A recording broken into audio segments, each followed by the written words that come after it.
Hello students, आज हम laws of chemical combination करेंगे। जो हमारे दो तीन लॉज रह गए थे वो आज हम इस वीडियो में कंप्लीट करेंगे। तो लास्ट वीडियो में हमने पढ़ा था, क्या पढ़ा था? पहला हमने पढ़ा था बेटा law of conservation of mass, जो क्या कहता है जितना मास रिएक्टेंट का है उतना ही मास किसका होता है? प्रोडक्ट का। सेकेंड लॉ हमने पढ़ा था लॉ ऑफ कांस्टेंट कॉम्पोजिशन, वो ये क्या कहता है कि हम दुनिया के किसी भी कोने में क्यों ना चले जाएं, जो मर्जी सोर्स से हम कोई भी सब्सटेंस क्यों ना ऑब्टेन करें, उसका फॉर्मूला क्या रहता है? सेम। और उस फॉर्मूले की जब हम मास की रेशियो निकालते हैं वो रेशियो भी क्या आती है? सेम। अब इसके बाद हमारे पास थर्ड लॉ होता है लॉ ऑफ मल्टीपल प्रोपोर्शन। ठीक है, तो क्या कहता है ये लॉ? व्हेन टू एलिमेंट्स, जब दो एलिमेंट कंबाइन करते हैं, when two elements combine to form more than one compound, जब दो एलिमेंट एक से ज्यादा कंपाउंड बनाते हैं तब जो रेशियो आती है डिफरेंट एलिमेंट्स की, वो रेशियो कैसी आती है? सिंपल रेशियो आती है। अगर हम एक फिक्स एलिमेंट के अकॉर्डिंग उसे कंसीडर करें तो ये देखते हैं कैसे। जैसे हमने एग्जांपल लिया कार्बन एंड ऑक्सीजन का। ठीक है, कार्बन और ऑक्सीजन कंबाइन होकर के बनाता है, क्या बनाता है? CO। यहां पर लिख लेते हैं अच्छे से, C and O combine together and form, क्या बनाएगा? CO and CO2, right? CO combine होकर के बना रहा है CO and CO2। ठीक है, तो हमने यहां पर लिखा, एक साइड लिखा हमने CO और यहां पर लिख दिया हमने CO2, राइट? अब हम यहां पर रेशियो निकाल रहे हैं। रेशियो कैसे निकालेंगे? ध्यान से देखिएगा। इस फॉर्मूले में बेटा यहां पर इन दोनों फॉर्मूलाज में हमारे पास क्या चीज कॉमन है? C और O। तो इसीलिए हमने एक साइड पर लिखा यहां पर C और दूसरी साइड पर हमने राइट डाउन कर दिया 2। ठीक है, कार्बन का मास यहां पर इस फॉर्मूले में कितना है? 12, तो यहां पर हमने राइट डाउन किया 12। ऑक्सीजन का मास इस फॉर्मूले में कितना है? 16। ऑक्सीजन का हमने लिख दिया मास यहां पर 16। ठीक है, ऐसे ही अगर हम CO2 को देखें तो यहां पर जो कार्बन है, कार्बन का मास कितना है? 12। So we have written here 12। Now we talk about O2। O2 यानी कि 2 ऑक्सीजन है, तो 2 ऑक्सीजन के लिए क्या करेंगे? ये 2, इस 2 को हम यहाँ पे लिखेंगे, ये 2 है, 2 लिखा हमने यहाँ पे। ऑक्सीजन का मास 2 किसके लिए ले रहे हैं? इस ऑक्सीजन के लिए। ऑक्सीजन का मास कितना है? 16। So 2 multiply 16, answer comes out to be 32। 32 आ गया। ठीक है, तो ये जो लॉ है ये क्या कहता है? अगर दो एलिमेंट या दो से ज्यादा एलिमेंट, हमने मान लो दो एलिमेंट लिए, अगर दो एलिमेंट कंबाइन होकर के एक से ज्यादा कंपाउंड बनाते हैं तो एक एलिमेंट का तो मास फिक्स रखा हमने, देखो फिक्स है ना। यहां पर कार्बन का मास 12, कार्बन का मास 12, ये चीज फिक्स है। इन एलिमेंट को निकालें, इसका मास 16 है और इसका मास कितना है? 32। तो इनके अगर हम रेशो निकालते हैं आपस में तो रेशो कैसी आती है? सिंपल। कैसे? और कार्बन का मास हमने फिक्स रखा है, यानी कि कार्बन को हम रेशो में नहीं ले रहे, हम सिर्फ ऑक्सीजन को ले रहे हैं रेशो में। तो यहां पर क्या आएगा? 16 रेशो 32। ठीक है, 16 रेशो 32। अब हम इसकी अगर रेशो निकालते हैं तो क्या आएगी? 16, ये क्या हो रहा है डिवीजन में? ये 1 और ये 2, तो रेशो कितनी आती है? 1 रेशो 2। ओके, तो ये रेशो आती है, सिंपल है। Okay, 1 ratio 2 is a simple ratio. तो आई होप ये चीज क्लियर हुई है कि लॉ ऑफ मल्टीपल प्रोपोर्शन क्या कह रहा है? लॉ ऑफ मल्टीपल प्रोपोर्शन ये कह रहा है कि दो एलिमेंट्स जब आपस में कंबाइन होते हैं और एक से ज्यादा कंपाउंड बनाते हैं तो एक की रेशो, एक का मास हम फिक्स मानते हैं, एक एलिमेंट को हम फिक्स मान लेते हैं, और उसके अलावा जो दूसरा एलिमेंट होता है अगर हम उसकी रेशो निकालें तो रेशो कैसी आती है? Simple. Ratio comes out to be simple. ठीक है, तो यहां पर हमने लिखा when two elements combine to form more than one compound, अगर दो एलिमेंट कंबाइन होकर के एक से ज्यादा कंपाउंड बनाते हैं तो जो डिफरेंट मास होगा वन ऑफ द एलिमेंट्स का, जो कि डिफरेंट मास होगा वन ऑफ द एलिमेंट का जिसका मास डिफरेंट आ रहा है, जो जुड़ता है किसके साथ? Fixed mass. फिक्स्ड मास ये जुड़ा ना फिक्स्ड मास कार्बन के साथ, with fixed mass of the other there a simple whole number ratio. तो उनके बीच में रेशियो कैसी आती है? सिंपल। आई होप ये जो लॉ है इसकी डेफिनेशन आपको क्लियर हो गई है। और इसका एग्जाम्पल भी समझ में आ गया। तो हमने यहाँ पर बच्चों एग्जाम्पल में अगर हम दोबारा देखेंगे, हमने क्या लिया यहाँ पर कार्बन और दूसरा क्या लिया ऑक्सीजन। कार्बन और ऑक्सीजन कंबाइन हो रहे हैं और मिलके क्या बना रहे हैं CO एंड CO2। तो CO और CO2 जब कंबाइन होते हैं तो यहाँ पर हमने उसको इस तरीके से यहाँ पर लिख लिया है। इसको एक बार नीट एंड क्लीन दोबारा हम यहाँ पर लिख लेते हैं। क्या लिखा है CO और दूसरा क्या लिखा है बेटा हमने यहाँ पे CO2, राइट। तो यहाँ पर हमारे पास क्या क्या गिवन है, एक कार्बन और दूसरा ऑक्सीजन, राइट।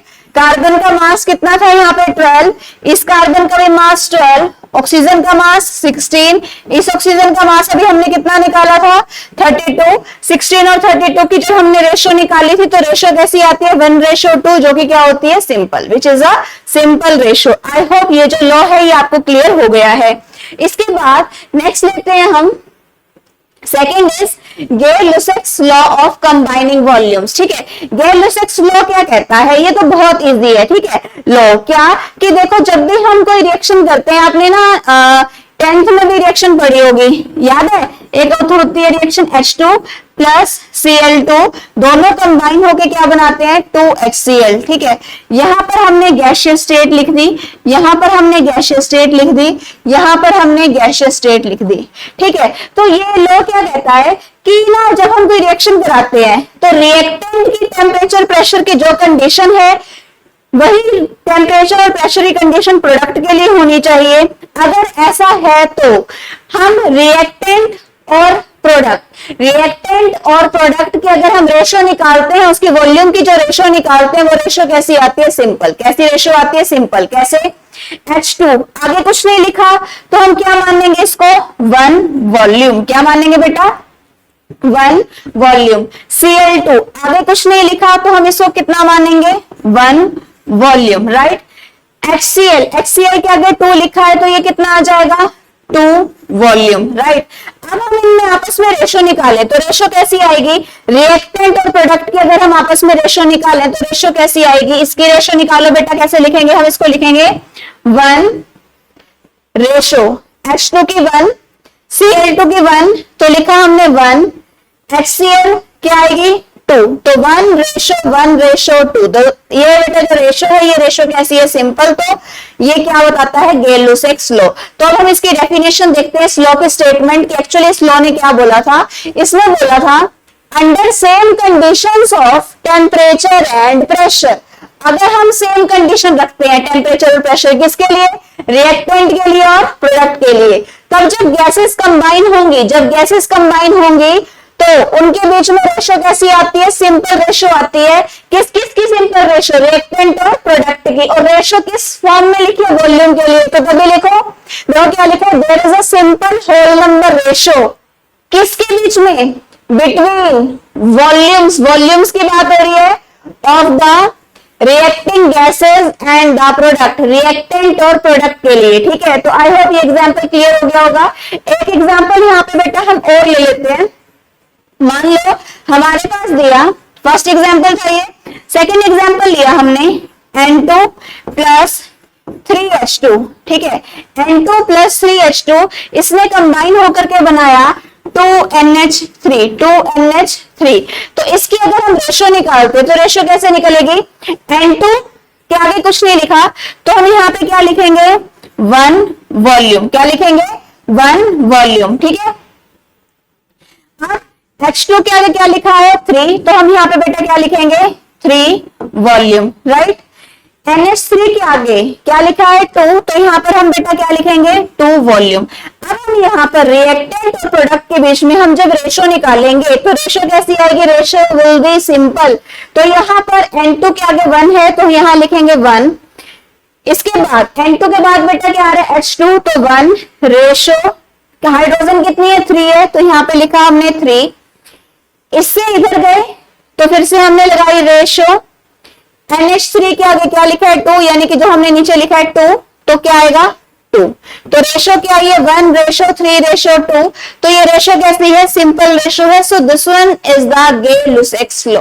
आई होप ये जो लॉ है आपको अच्छे से क्लियर हो गया है। ठीक है, इन लॉज में से आपके पास कोई भी जो क्वेश्चन है वो पेपर में आ सकता है, मस्ट है। कोई भी स्कूल का पेपर देख लो, कोई भी पेपर देखो बेटा 11th क्लास में, तो इस पर बेस्ड, इन लॉज पर से बेस्ड एक क्वेश्चन मिल ही जाता है। चाहे वो law of conservation of mass पूछे, उसकी लिमिटेशन, और कौन सा था नेक्स्ट लॉ जो सा हमने पढ़ा है, लॉ ऑफ कांस्टेंट कंपोजिशन, उसकी लिमिटेशन, और ये जो 3 लॉज हैं ये स्ट्रेट फॉरवर्ड एग्जाम में पूछ लिए जाते हैं।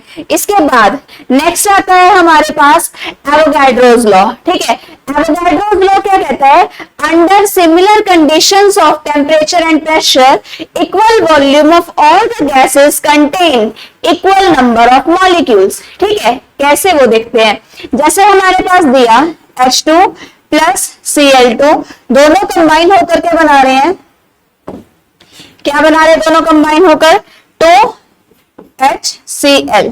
ठीक है, 2HCl, H2 plus Cl2 combine होकर के बना रहे हैं 2HCl, राइट। तो कितनी वॉल्यूम है इसमें, H2 के आगे कुछ नहीं दिया हुआ, इसका मतलब H2 कितनी वॉल्यूम है यहाँ पर बेटा, 1 वॉल्यूम। कितनी है, 1 वॉल्यूम। Cl2 के आगे कुछ नहीं लिखा हुआ, इसका मतलब Cl2 की कितनी वॉल्यूम है, 1 वॉल्यूम। HCl के आगे क्या लिखा हुआ है, 2, तो यहाँ पर इसकी कितनी वॉल्यूम है, 2 वॉल्यूम। तो एवोगाड्रोस लॉ क्या कहता है कि जितनी वॉल्यूम होती है गैसेस की, उतने ही उसके अंदर क्या मिलते हैं, नंबर ऑफ मॉलिक्यूल्स। क्या मिलते हैं, उतने ही मॉलिक्यूल्स। 1 वॉल्यूम है तो कितने मॉलिक्यूल मिलेंगे इसमें, 1 मॉलिक्यूल। 1 वॉल्यूम इसमें है तो 1 मॉलिक्यूल, राइट। और 2 वॉल्यूम है तो यहां पर हम क्या लिखेंगे, 2 मॉलिक्यूल। क्या लिखेंगे, 2 मॉलिक्यूल। अगर आप चाहते हो कि यहां पर 1HCl हो, 1HCl कैसे, इसको दोबारा से लिख लेते हैं। हमारे पास रिएक्शन है H2 प्लस Cl2, ये बना रहा है 2HCl। आप कह रहे हो कि मैम यहां पर हम 2 नहीं लिखना चाहते, वी वांट हियर कि ओनली सिर्फ HCl ही लिखा जाए, यहां पर हम 2 यहां से हटाना चाहते हैं। तो क्या करेंगे, simple concept, divide the whole equation with 2। Okay, so क्या आएगा, यहाँ पे 1 लिखा है, यहाँ 1 लिखा है, तो क्या करेंगे, इसको 2 से डिवाइड कर दिया, इसको 2 से डिवाइड कर दिया, इसको बेटा 2 से डिवाइड कर दिया, ये दोनों कैंसिल आउट हो जाएंगे। तो यहां पर ये क्या बचेगा हमारे पास, हाफ H2,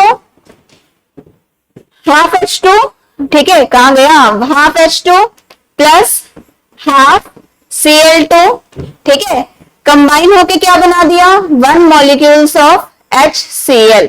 तो अब इसमें ये तो बनाया, अब हम इसे वॉल्यूम के अकॉर्डिंग लिखें, half volume and 1 volume.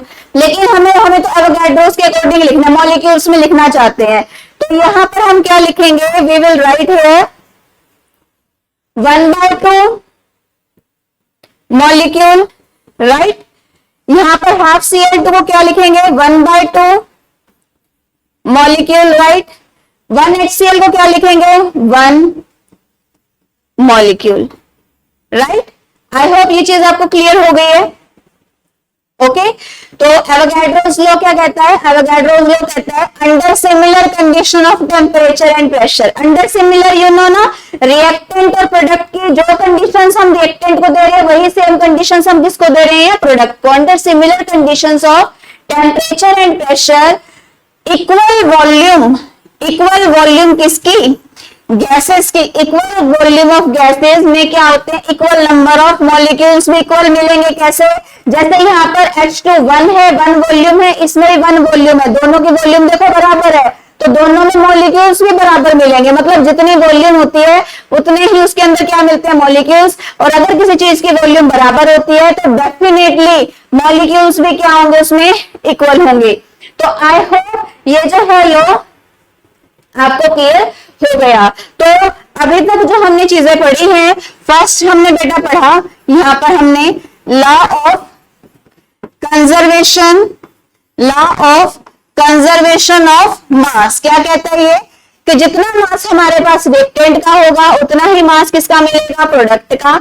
Next हमने पढ़ा इसके बाद लॉ ऑफ कांस्टेंट कॉम्पोजिशन या definite proportion, law of constant composition, या फिर इसका दूसरा नाम हमने क्या पढ़ा होता है, डेफिनेट प्रोपोर्शन। Definite proportion. ठीक है, दुनिया में कहीं भी जाओ, वाटर का फॉर्मूला रिमेन्स H2 और रेशो भी 1:8 बाय मास रहने वाली है। तीसरा इसके बाद हमने पढ़ा law of multiple proportion. Law of multiple proportion क्या पढ़ा कि जैसे CO दोनों मिलकर के CO और CO2 बनाते हैं, तो कार्बन का मास हम फिक्स मानते हैं और बाकी दो ऑक्सीजन की अगर हम रेशो निकाले तो उन दो ऑक्सीजन के बीच में जो रेशो आएगी, ratio will be simple and that ratio was 1:2। Clear है। नेक्स्ट हमने इसके बाद पढ़ा गे-लुसेक्स लॉ। इसने क्या बोला था कि जब गैसेस कंबाइन होकर कुछ नया प्रोडक्ट बना रही हैं, तो जो रिएक्टिंग पार्ट है, रिएक्टेंट का पार्ट है और जो प्रोडक्ट का पार्ट है, दोनों के बीच में अगर हम बेटा रेशो निकालते हैं तो रेशो कैसी आती है? सिंपल। रेशो कैसी आती है? सिंपल। रिएक्टेंट और प्रोडक्ट की रेशो कैसी आती है? सिंपल। नेक्स्ट हमने इसके बाद पढ़ा एवोगैड्रोस लॉ। कौन सा? Avogadro's law. एवोगैड्रोस लॉ क्या कहता है? लास्ट का लॉ था कि जितनी वॉल्यूम होगी गैस की, उसमें उतने ही नंबर ऑफ मॉलिक्यूल्स मिलते हैं, उतने ही नंबर ऑफ मॉलिक्यूल्स मिलते हैं। तो ये आपके लॉज जो से हैं वो क्लियर आई होप आपको हो चुके हैं। ओके, सो अगर किसी को कोई टॉपिक में किसी में डाउट आता है, फील फ्री टू आप काइंडली इसे जरूर मेंशन करें, सो दैट हम नेक्स्ट वीडियो में उस चीज को, आपके जो प्रॉब्लम है उसका हम सॉल्यूशन लेकर आए। सो एट लास्ट व्हाट वी से, thank you, keep studying well.